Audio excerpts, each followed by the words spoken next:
Because if not, we need to follow up with them.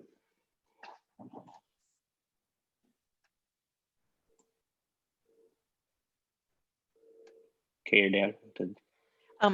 I'm so sorry. I've been okay. I've been fiddling with my my audio to get the right speakers and headset working. So, No would you mind repeating the question and let me see if I can help out?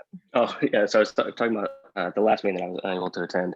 I was reading through the document and saw the meeting notes of the updates from the working groups, but it did look like we had updates from all the working groups. Was everyone there that needed to be, that maybe provided updates verbally that didn't make it to into the notes, or do we still have people that we need to follow up with? I We ran out of time, so it was done async. So anyone who put notes in, they just put notes in. Oh, okay. Okay, cool. All right. Well, with that, then we can jump into the agenda. Mostly this is UK, since now that you have working audio, you want to go through your items here? Thanks. Sure, I can do that. So just a quick update. You know, we have the press release coming out on the 29th, and that's on track. So, and then it is going out. We have a draft of it, and the draft is going out to all of the member companies for their review right now. The kind of the last remaining big piece is that we're identifying some new members. We have a voting process going on, and this is for members, corporate members, and you know, people who have signed agreements, and then they'll identify, self-nominate, and then we'll have a vote that goes on. And once those 3 additional members are identified, then we'll have all the content pretty much wrapped up for the press release. There are a couple of other things related to that. One is we're having a town hall meeting, and that I'm working on an announcement of that, and we're pretty close to done. Ryan, could I could either share the screen, but I could also, I'm just as happy to have you click on the link by announcement where it says here under town hall meeting. There you go. There you go. Yeah. That's probably easier for me to just open it. Right. So I think that I shared it out with this group to review. The one thing that I wanted to just check with people on is under working groups here. So, well, let me quickly go over the agenda. So the town hall meeting will be on November 9th from 10 to 12. Our agenda for that will start off with a welcome and overview, and then we'll have what's happening sections, and that might be, what we're thinking is that'll be 10 minutes for each of the committees and working groups. So for the planning committee, we'll do an update from that. I'd like to have an update from the Technical Advisory Council, and then also from each working group. And here where I identified the working groups, I created just a short description. Thanks to everyone who helped put together the longer descriptions in the settings.yaml file. When we got putting together this document and the Get Involved document, we ended up wanting to use something that was even shorter still.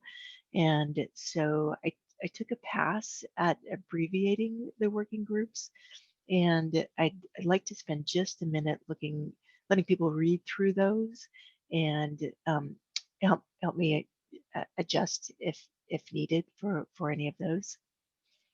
So we're looking at just the text underneath the working groups. And I'll give a minute or so for people to have a quick scan of that.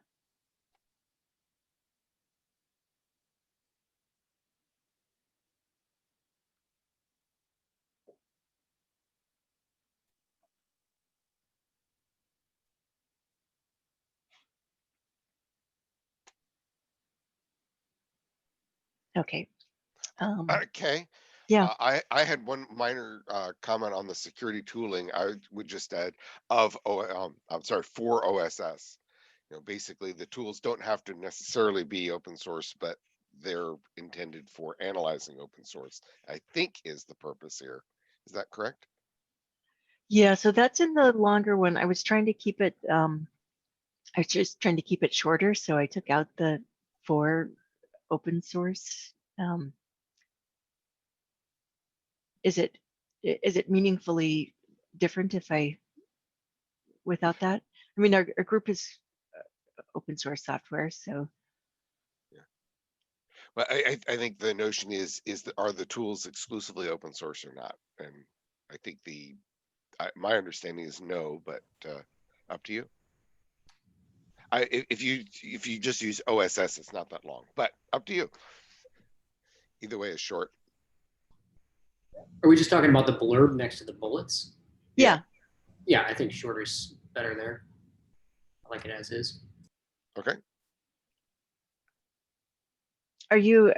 Let me ask it this way, David. So, are you the globally? Is it the globally accessible that you're No, concerned just about, or state of the art, globally accessible security tools for OSS is all I was suggesting. It's a nit.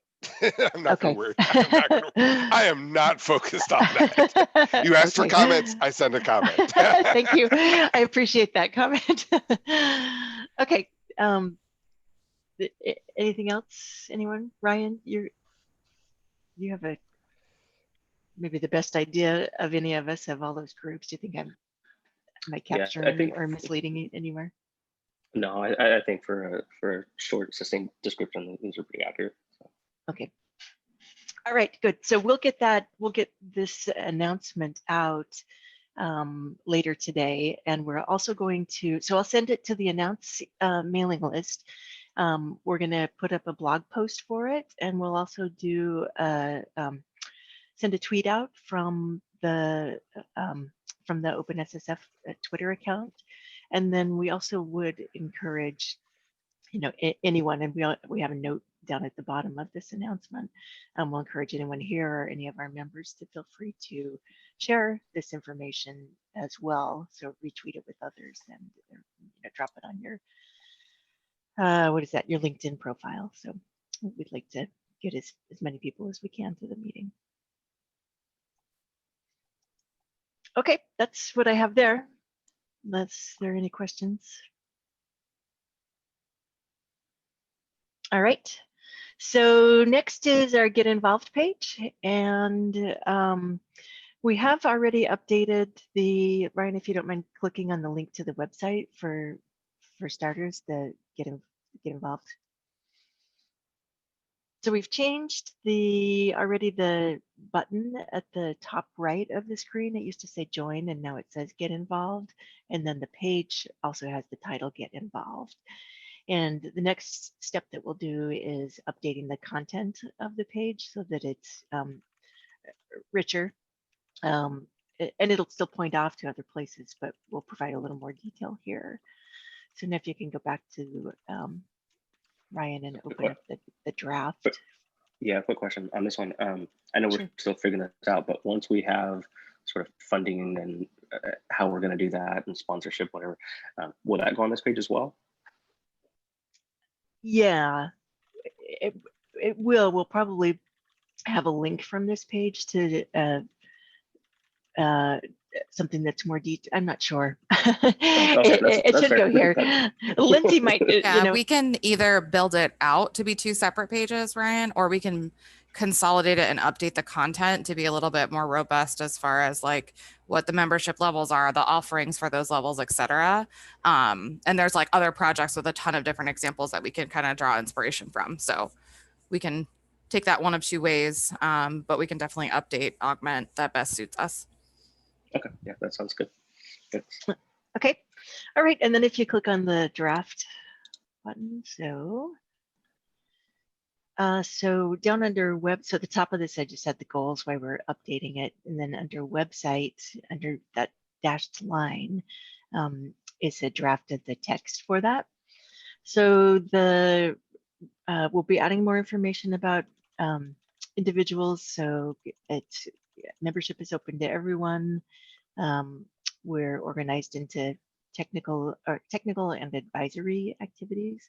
And then under technical, I list all of the working groups, and again with that same short text that we're using for the announcement.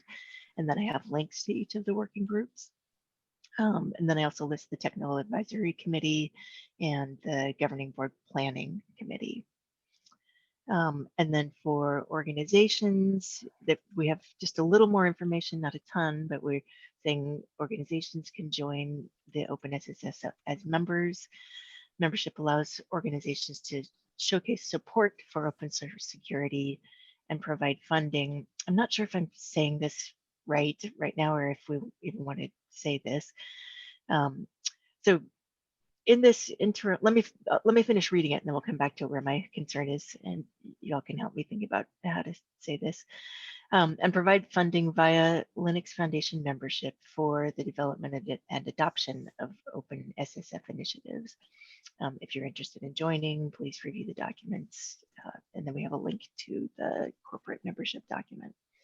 So the thing I was struggling with is, I mean, members do provide funding even now to some extent, because we do ask that members be members of the Linux Foundation, and we're heavily supported by the Linux Foundation. Eventually, we will ask members to provide funds as well, but we're not doing that yet. So yeah, so I'll just stop there. Maybe I should just say provide funding. Maybe I leave that out. Maybe it's okay the way it is. I'm open to comments.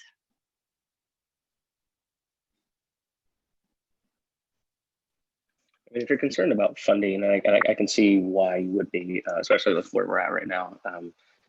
You could easily just take it out and say showcase support for open source security. Like, support can take a lot of different methods, right? It can be in direct involvement, it could be via funds, right? It's generic enough that I think that's inclusive, if you're worried about it. And then once we have sort of funding figured out, and maybe we can flush this out a little bit more. My concern with that saying providing funding, it almost makes it sound like it's a requirement, which I know it is for the membership side, but it's not necessarily the reason for joining. Yeah, I think it's important that we make clear that you can easily participate in this group, even if you are not having an institutional sponsor or affiliation, and that doing so is free. Right. So, and we cover that. I cover it 4 times above, actually. Yeah. No, I know. I wonder if like one implication of that might lead to people kind of overreacting and having these questions. Just it's something that I've experienced before when doing something with a nonprofit group, and I've kind of learned my lesson. So you might be hearing from my scars in this moment. I see. Okay. All right. All right. Well, I think we can easily take that out, since we don't have a clear funding plan currently, other than through the Linux Foundation. So why don't we? I think we can. I don't have this open. Ryan, can I call on you to do some on the fly editing for me? Thank you. So yeah, just take out and provide funding. And let's see if we can showcase support for the development and. Oh, I don't have edit access apparently. Oh, huh. Okay. It's like, why is this document not updated? Yeah. All right. Let's see. Let me get over to my screen. Oh, here we go. I can do this. And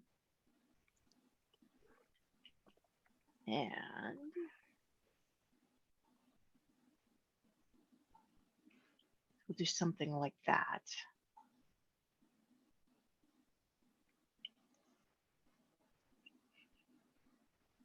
I can massage that just a little bit more, but we don't have to do that on this call. So, okay. So that's the get involved user experience. I think we're close to done on that, and we'll get the webpage updated. Thanks to everyone for your help, putting together the README getting the README documents updated, and things are nice and consistent now. So we've come a good ways.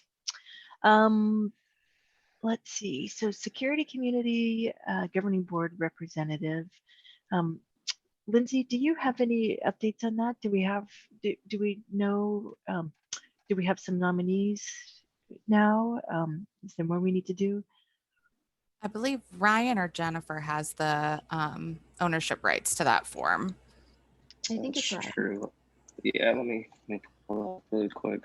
Last time I checked this, we did have a few. Oh man, I've lost all my. Great. You do an update and you lose everything. Okay. let's see. This doesn't take too long. But there were 3 nominations the last time that I saw this. Some were individuals and some were like self-nomination. Okay. And let's see, here we go. Oh, we have a few more now. Okay. Okay. So here's where we're at. So we have 6 responses, but three nominations. I see. Okay. One of them in here I noticed was they made a comment like, ignore that first one, I meant to type this. Okay. Okay, well, good. Yeah, that's. So there's some that's great. traction. Yeah. It's up 0. Okay. So I can set these out so that people can start looking at them too. I'll add edit access to folks today. And then we can start reviewing these things. And so then as the timeline comes up, it's not, start from 0. And what's the end of our nomination period? Does anyone remember that right off? It's Thursday, I Just think. trying to remember 23rd. that. Yeah, I Friday. think so. Friday? Friday the 23rd. Mhm. Okay. So I think we have to arrange to send out some kind of voting form. It wasn't clear in our announcement, I think, whether we'd send it out on the 23rd or the 24th, but we should arrange to be doing that. So we should figure out what we're going to use for the voting and who's going to do that. And like I'm down with doing it, or if anyone else wants to do it, doesn't matter to me. But we should prepare for that, just because it would be like end of day Friday, I imagine that it would be done. And then we give people the weekend for voting. And I think the voting goes until November 5th.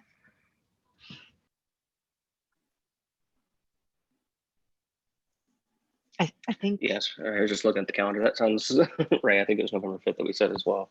So yeah, we could get that drafted up and sent out end of day Friday with the nominations, and then people can start voting. Oh, I just saw Lindsay's note. She's out of office on Friday. I think. I think it would be great if Jennifer's available to do this. I feel like it's no, not my place to say, but yeah. I could be told. No, that sounds great. I'm happy to do that. What would we like to use for the voting? Is there a particular preferred software tool that we choose? Like, do we want to do a ranked choice one, or do we want to, I don't know. All the LF projects I've been involved with have used Condorcet. Okay, yeah, that is the ranked choice one out of a university, I think. Yeah. Is the right thing? Okay, cool. Kind of heavyweight for now. that. Yeah. Okay, great. In terms of the voting, do we want to do it ranked choice, or do we want to do individual? Does it let us choose? If you, I presume you're referring to the Condorcet internet voting service out of Cornell. Yes. Yeah, I think they. I mean, I think they let you choose a lot of things when you create a poll, but Yeah, there's a menu to choose from of things. But ranked choice is probably as good as anything else. Yeah. And I guess my next question would be, we had set some voting criteria previously. So I think you had to be a member of one of the mailing lists or something like that. How are we going to enforce that in this voting paradigm? I don't think we have it. You can create a list of email addresses that are allowed to vote. Oh. So I've seen in the past. Okay. Wasn't it just the board that votes on this? No, for the security community representative, it's It's members voting on it, Oh, I see, all members. right? Does that mean one person from each company? No, the way that we have discussed doing it is that it's anyone who's on the on one of our mailing lists. And I think the idea was that because it's a community seat, we kind of wanted more of the community to be the ones voting, not just the corporate, members that are currently. I think it was kind of the thought process on that. Yeah, it makes sense. So it's not so much members then as contributors. That's right. Yes. Yeah. I mean, I have a bunch of imperfect propositions. One could be having people disclose their associated email address so we can validate against a list. The downside to that one is kind of obvious. Another one would be an honor system where, if possible through this system, and it's not clear to me if this is possible, but we could check, that voting involves like a checkbox saying that you are a member of OpenSSF Announce or whatever.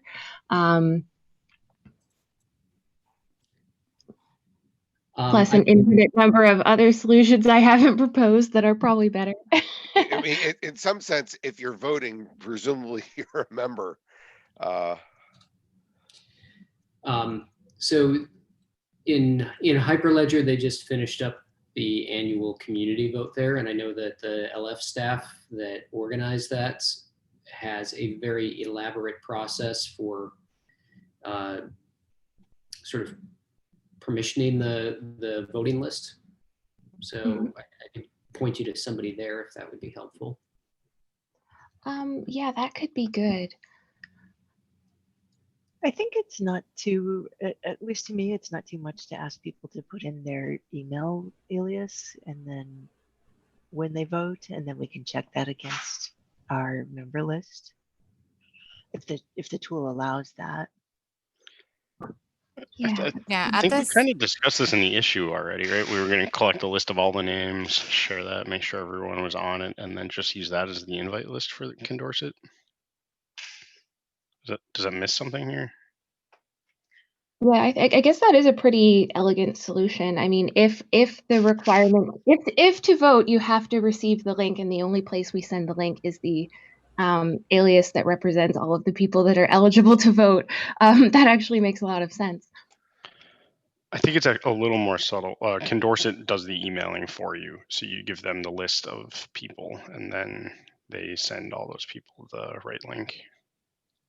And I can help Each person gets preload their own those link. in too, Jennifer. I can help preload those in. Yeah, that was going to be my on next question. Thursday afternoon. Yeah, I can help just load those in and then we can go from there. Okay, yeah, that sounds good. And then I suppose that when you are back, we could just validate that no one joined the list on Friday that we need to also send it to.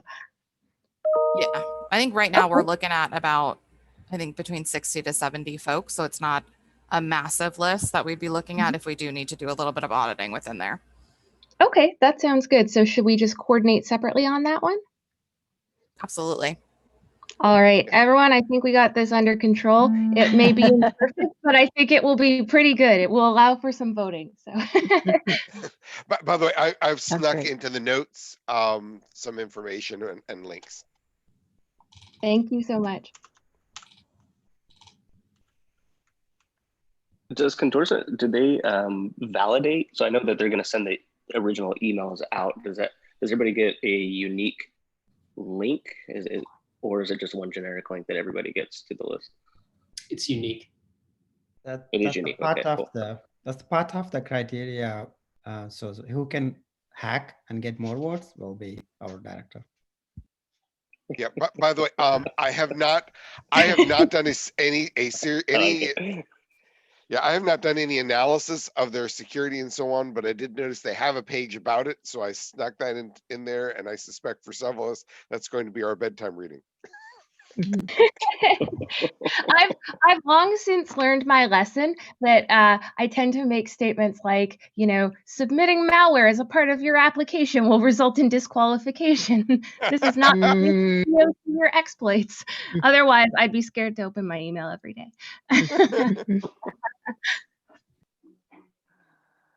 Oh gosh. All right, so Okay. thank you, Jennifer, for doing that. That's gonna be good. We'll get that out. Okay, any other agenda topics before we jump into issue review? I know this can get a little tedious here. I'm hoping we can just close some of these out quickly though. Nothing here. All right, let's jump into this. So I'm not sure who added all these, but status, like I know there's a few of these around add working group meetings to the public calendar. Before we jump into that one, Kay, I know you started looking at another system to start using. Has there been any updates on that? Oh, for calendaring? Yeah, Mhm. let's see. Do we have, is Mark here? Mark Cox? I do not see him. All right, so he had we've looked into, so we looked at list.io and we discussed last time we met what our requirements are for a calendar, and looks like list.io didn't help us with that. In particular, an issue with that is that it required the individual to log in before they could see the calendar. And there were a couple of other issues there too, so we discounted that one. Then we, Lindsay and I met with another company last week, and they had a calendaring offering that also, it was pretty good, but still had a couple of things that weren't exactly what we wanted. And there's a small fee, I think it's $20 a month or something to use their system. So then in talking with Mark Cox, who's also been kind of helping us think about this, he's a member on the governing board from Red Hat. He was suggesting that maybe we want to just create ICS files for each of the working groups and then have a link to the ICS file on the readme.com page, or readme, anyway, readme page. We could do that in addition to, so we could do just that and have the ICS files, and that way people can easily, add a meeting to their own calendar. We can also continue to have the meetings listed on the Google Calendar, and that can be our simple place for people to see meetings. And since it does, for some people, it also will allow them to add meetings to their own calendars. So it might be worth having both. So I'm interested in people's thoughts. Is it on the ICS files? We could ask each working group lead to create an ICS file on their own and then add it to the README. Maybe we could have one person, if someone is willing, create all the ICS files and share it and and make updates to the working groups. I'm not sure the best way to do that. So I guess the first question is, does the ICS file, is that sufficient? Should we make it easy for ourselves and just have that be our solution? Do we want to have ICS files? I think we can certainly start with that and see if it solves a lot of the pain. And I know generating those ICS files from the existing calendar invites on a Google Calendar is slightly tedious, but doable. So I think whoever has permissions to all of them can easily go in there, and you got to go into settings and then you click a couple buttons and you get a link. So we can collect those and share those out and have everybody update their readings. So I think, yeah, the most difficult part is just permissions. I'm happy to do it. So if I can get access to everything. How does that work? As invites get updated and moved around and rescheduled over time? Would people have to regenerate those, or do the links are the links always up to date? They're not. So the ICS files would have to be regenerated.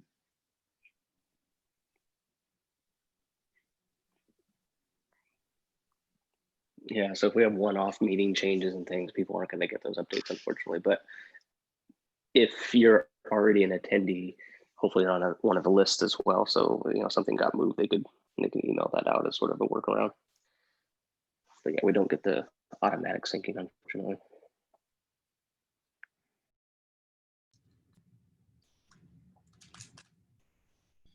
I don't know of a way to get the automatic syncing. That would be ideal. It seems like there are two options. You can subscribe to a calendar, and then anytime the calendar changes, then you'll see the changes. But then you've just subscribed to the calendar. You haven't actually added the meeting to your own calendar. ICS is the only way I know to add a meeting to your own calendar. I guess that's not true. So the other way it can happen is if you're invited to the meeting initially, then it will get on your own calendar. And then if the meeting is updated, why? Because you're an invitee, you'll get the updated invitations. But inviting, so that's another way we could go, is maybe when someone joins a working group, then the working group lead adds that person to the calendar. That's a lot of work for a working group lead to maintain, and I think it probably might fall out of date. So yeah, So that's a lot of overhead, I think. Maybe a sprint-based approach to this would be that we could close out this existing issue using the existing Google Calendar, making sure that everybody's got their things posted, and then a separate issue to actually resolve the long-term strategy. Yeah, so I think we're set on the Google Calendar. That's already done and up. So this one should be the longer term strategy. But it's a simple thing we could do is create the ICS files, or just leave this open and yeah, we have multiple issues open for some of these things. So this is about adding working group meetings to the public calendar. I believe this is done. Oh, okay, got it. Sorry, Dan, that's what you were saying, and yeah, there was one. And then there's a separate one for the list IO. Okay. Yeah, so it does seem like we can. Is security tooling on there now too? Yeah, that's what I was just wondering. Okay. So it's linked in that issue 9 there from their group, and then that was Dan had an action on that one. So, and I don't know how much you want to go through the issues, Ryan. What I did was I just tried to cherry pick ones that looked like we could close them out in this meeting. No, that's fair. I mean, we can, go through the main ones, I think is fine. So on the security tooling, they have a link to their invite, but they don't have it on the calendar, doesn't seem. So it's not done yet. So it's right, but they have an issue to do this, right? So yeah, add the meeting invite. So they had asked, I think, for permissions from Dan, and I don't know if Dan, you had a chance to follow up with them, or if they just don't know that you've added them. No, I looked to see how to add people and couldn't quite figure it out. I need to dig in a little bit more. I think we can probably just add their meeting for now, though. I can add the working group lead as an admin if they're not already an admin on the calendar. That works. So if we have their email, I can do it right this minute, actually. So right here on this screen, if you can see the PSIINON@gmail or Simon Bennett's, that's the lead that we should add. I'll take care of that right now. Thank you, Lindsay.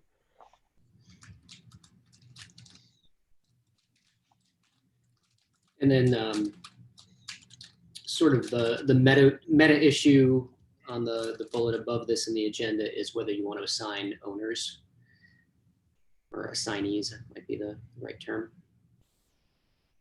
I don't think any of Yeah, we could do.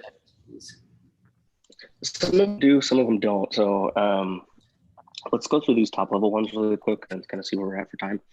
And then, okay, so the calendar ones, this one I'm pretty sure we can close out. This is update the readmes without engage. Everybody has done this. I don't think Chris is on the call, but I think we're safe to go ahead and close this out.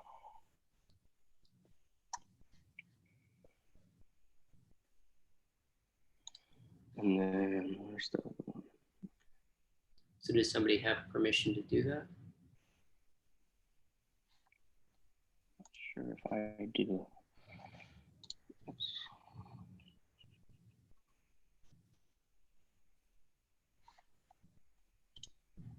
Oh, because I'm like, okay, all my stuff seems to have signed out, so I will deal with this later.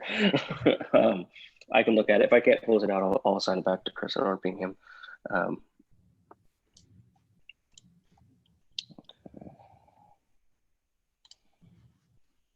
So on this one, or if somebody else has access to try to close it, that's fine. Oh, the CLA policies. Yeah, so this one was, we said, well, we need a default policy, and then somebody said, well, it's already in the charter, and then somebody else pointed out that, well, the overarching charter for OpenSSF doesn't declare it, and then I think Kay clarified that, well, in the template charter, it's set as Apache 2 or something. So I don't know if that's sufficient for people as a policy, or if people need a top level policy somewhere. That's a good question. I know we've discussed this a lot in the past in various degrees, saying that, yeah, we can default to Apache 2. Everybody's pretty comfortable with that. If there is some reason for a working group or a project to need to use something else, then we could review it at the TAC level when they're getting formed and approved, and just kind of handle the one-offs. But default seem, Apache 2 seem to be fine for most folks. Do other people have thoughts on that? Yeah, I think the issue here is that we need to document that somewhere. If we let working groups pick their own policies and their own charters, then one of them could just pick something like, AGPL or WTF PL or something like that we probably don't want. So I think we just need something at the TAC level saying this is what you should use, and if you want to use something else, come ask the TAC. Okay, that's fair. So what we could do is create a document, document the process and the TAC repo that says, how to form a working group, kind of a quick checkbox list, and mention it in there, and then link to the charter.md files. Would that be sufficient? Which charter MD file, I guess? The template, right? So we say, here's what you use to start your working group if you want to form a new working group, and here's the process, and creating a repo and using this charter MD. It defaults to Apache 2. If you want to use something else, specify in there, and that'll be part of the review process of going to the TAC for approved working group. The charter.md is pretty clear about the process for changing the licensing. It's been a few days since I looked at it, but the section that talks about licensing describes Apache, and then it also describes the process for changing to something else. It's down towards the bottom, I think, Ryan. Yeah, I haven't looked at this in a few weeks. Yeah.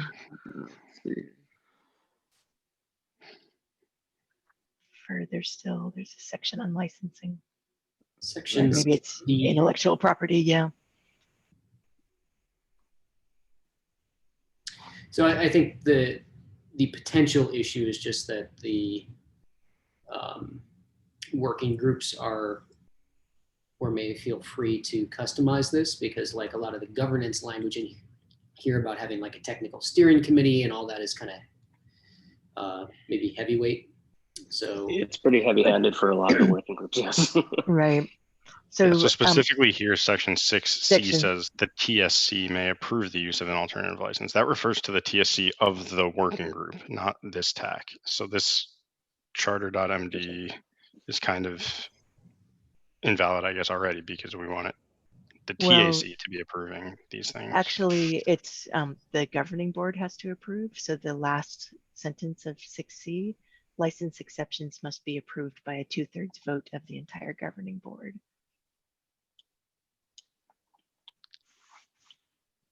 That's interesting. So why would we go with the governing board for that particular decision? Because the governing board deals with the legal legal aspects for the community. Okay, that's right. But I think that's an exception to whatever is defined in this document. That's right. Right, which is Apache too. So.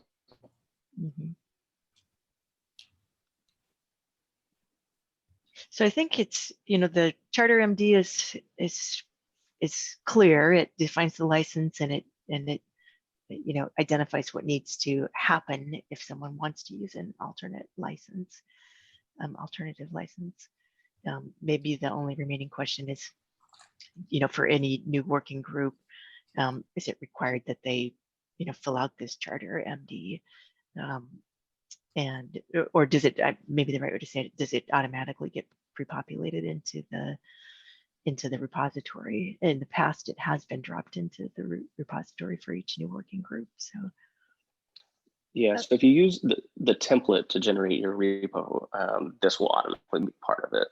I think what we may need to do is go through this and indicate for new working groups which of these are actually like required, like the TSC and, you know, those types of things. Because I, you know, like Dan saying, I think it's a little heavy-handed for a lot of these groups that have like full committees, you know, for a group of 6 people. But so I think defining that and adding some clarity to that could be useful. Kind of like what we did with the READMEs, where we put, you know, optional, you know, type indicators in there, just so that folks know that, like, because I think this should be required, but I think we need to be very clear about just exactly what is necessary, so it doesn't feel like, oh my God, I've got to go through this whole gigantic process just to spin up a working group.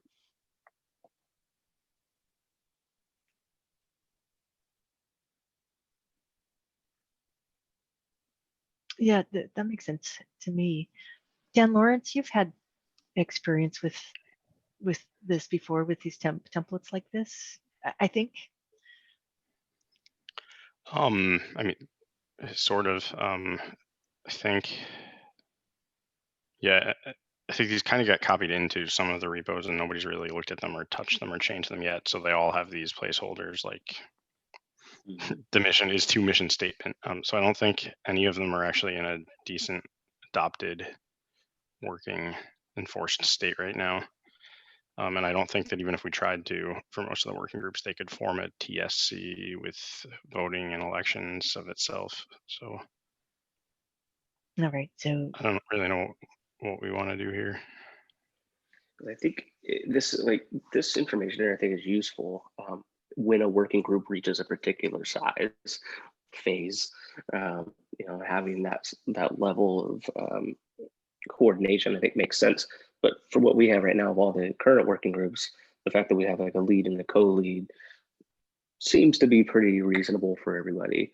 So I don't want working groups to, as we go through this process of formalizing them, to think that, oh, now I've got to spin a TSC and there's got to be a chair and elections, and like that just feels like overkill. okay, well, it sounds like a whole second. So maybe what we should do is just everybody go through and review this. We can make this the topic of the next meeting as well, because I think there's a lot to go through here, and come up with a couple of different proposals. Maybe there's a lightweight version of this as well.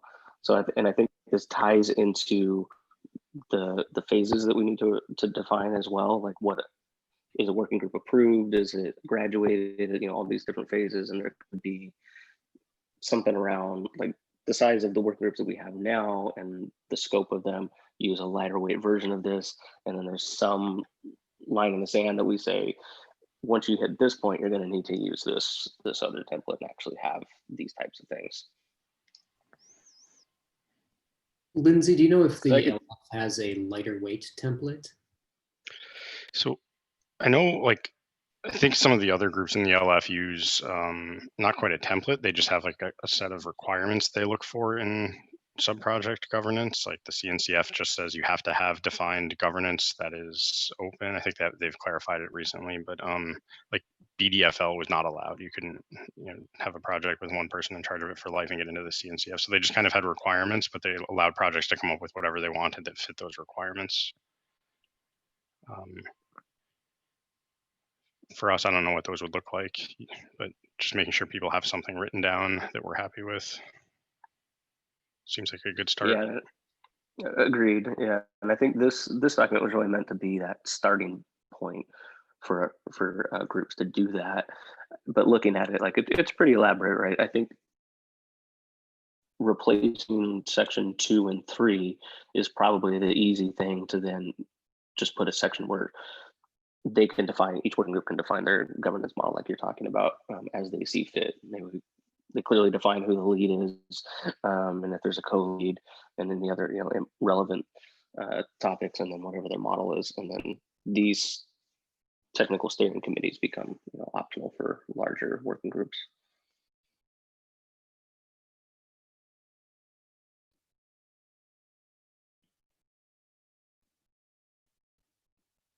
Yeah, so I mean, we can make this the topic for the next meeting, if that makes sense to everybody.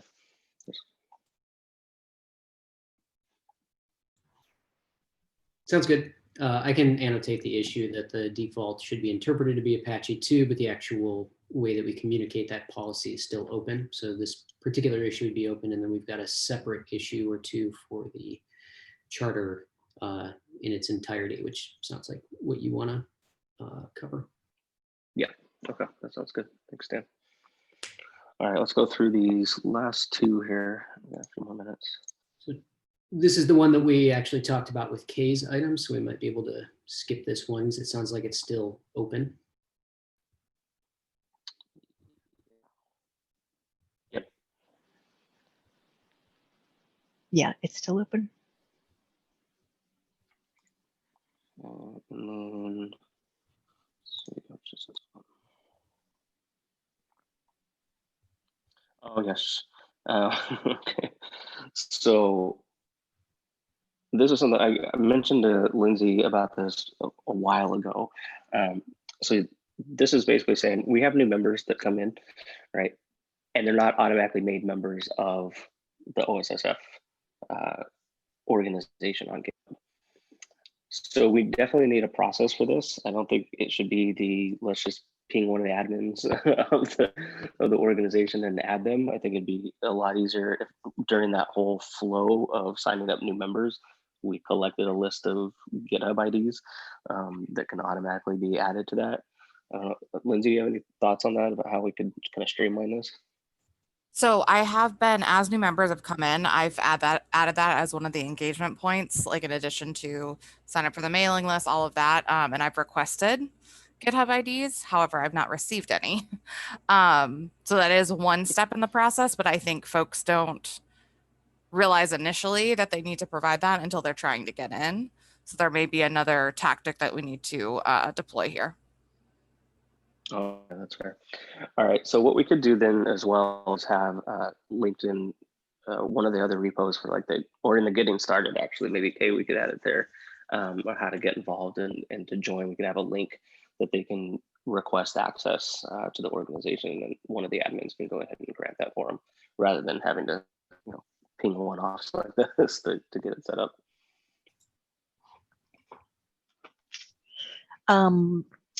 Yeah, is there a link to request access?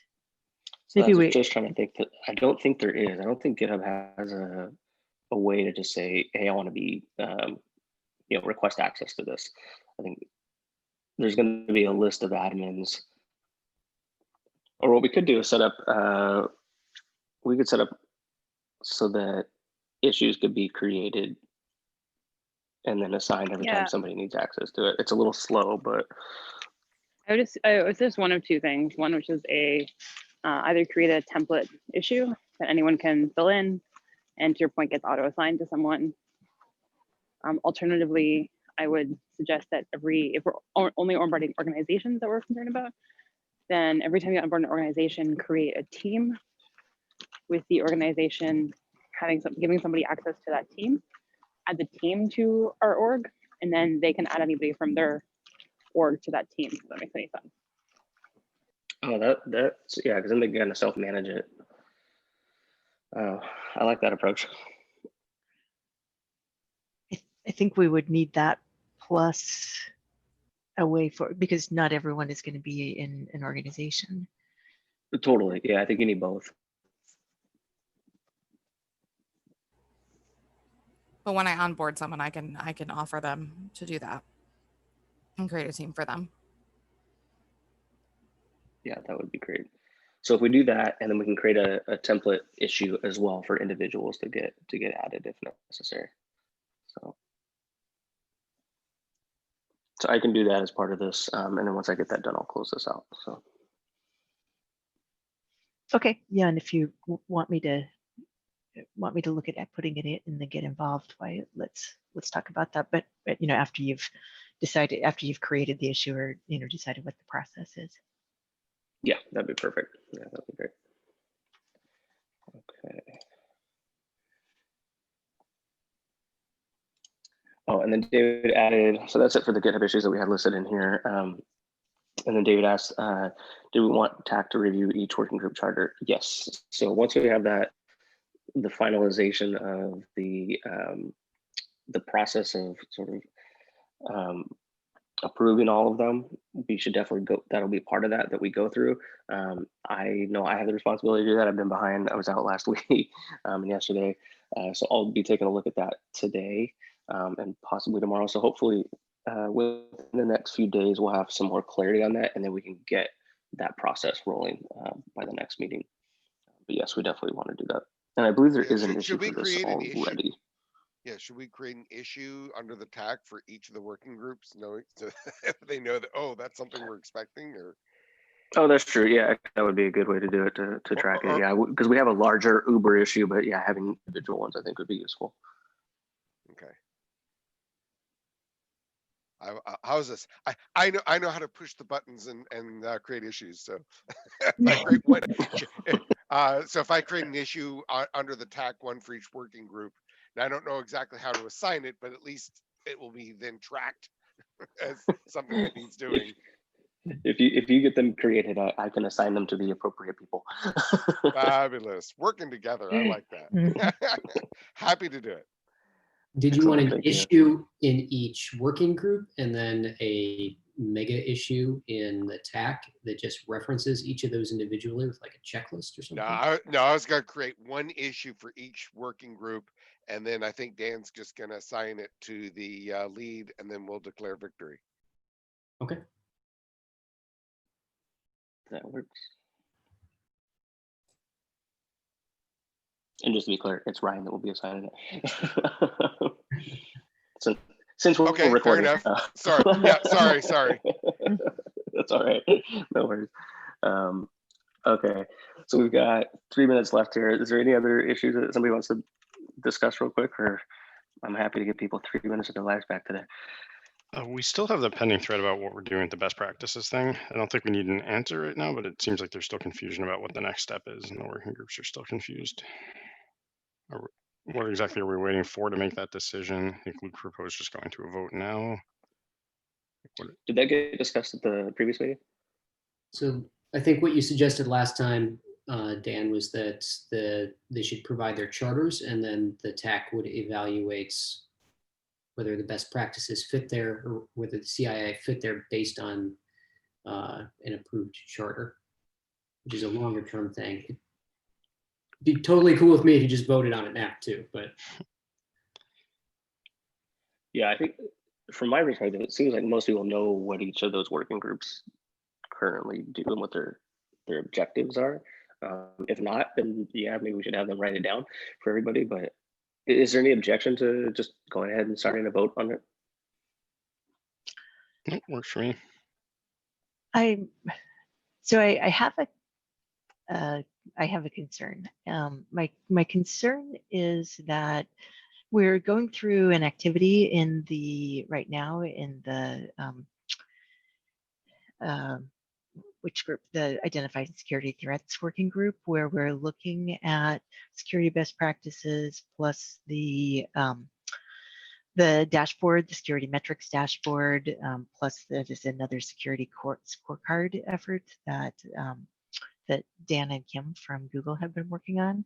And I think there's a lot of overlap across all of those, and we're trying to figure out kind of what our strategy is for those, short term and long term. And I think it would be useful to finish that process before we decide. I guess my concern is that we try to make a decision based on the text of the charter for each group rather than, how it fits in with the actual work and deliverables of the working group. So, and maybe there I'm just, showing my hand a little, saying, I feel like, when you look at what it is, it feels more like the dashboard is, the badge is more closely associated with the other two projects that are in the tech securing. And I would disagree with that, because the developer best practice group is all about writing better software. And that's at the core what the badge is identifying, these good practices that developers are looking to or endorsing to follow. So Then that do so we if it is move all related, of then you then could do we dashboard it, sure. right? So, but then do we move all the, you could make that same case for the dashboard and the security metrics dashboard, Right. and so, then do we move all of them to best practices? So Right. So I think, we're pretty much out of time here. So I just want to say real quick, I think this is really a question of how we want to slice it, right? Because it clearly works in both groups.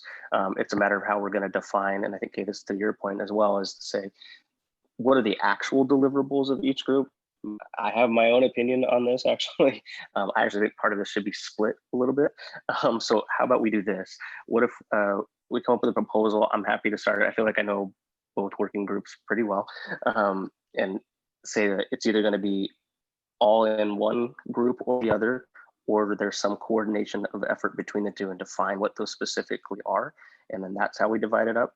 And then we can bring that up for discussion and hold a vote. How do folks feel about that? Crap, thumbs up. It sounds like it sounds like a good a step in the right direction. So. Okay, I will work on that this week and send it out. If people can comment, we can have discussion async in the document. And then when we feel like it's kind of settled as far as an accurate description of the proposals, and then we can hold the vote for it. So awesome, thank you everybody. Sorry, I was going to give you 3 minutes back and said I stole 2. And, but look for more emails and issues coming your way later this week. And again, thanks for everybody's time. See you guys later. Okay, thanks. Thanks, Ryan. Thanks, everyone. Bye.